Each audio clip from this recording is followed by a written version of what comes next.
Doktorish, kërkesat e klientëve janë të ndryshme, ju jeni fatmirësisht edhe në institutin publik në QKUK, në kirurgjinë e plastikës, keni edhe ordinancën tuaj në Prishtinë.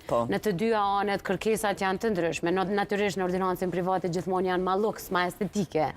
Po, ku është kë kufini mes estetike dhe shëndetësore?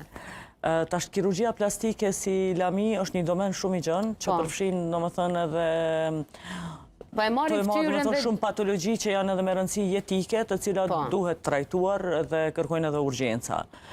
Po është pjesa e estetikës, domethënë të cilën ndoshta mund të ndaj ose të grupojnë atë invazive dhe jo invazive, apo mikroinvazive, domethënë ndërhyrjet e sotshme që po bëhen.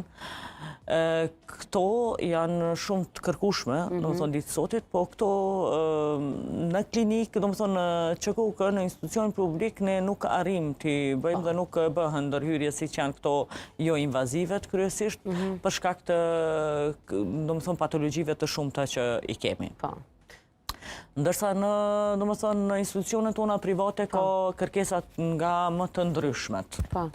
Deri më tani, domethënë, ka pas një trend i mbushjes, i fryrjes, domethënë kryesisht të buzëve, të molzave, theksimi i gjollojnë, të thënë, po nga dal tash këto po shkojnë edhe po ja lëshojnë vendin, më thonë, skin boosterave, të ashtu quajtur, apo substancat të cilat, do më thënë, e inicojnë prodhimin e kolagjenit, elastinës, të cilat, do më thënë, me mosh nga dalsohen edhe zvoglohet prodhimi i tyre, që janë shumë të nevojshme për një pamje më gjallëruse. Po edhe me mbajt më gjatë, rinin të themi në lëkurën tonë. Pikrisht edhe me mbajt bukurinë, se edhe ashtu jena një kështu pa dalime race, ashtu jena një popull i bukur. Keme nevoj pak për ndërhyrje, po të bukurime.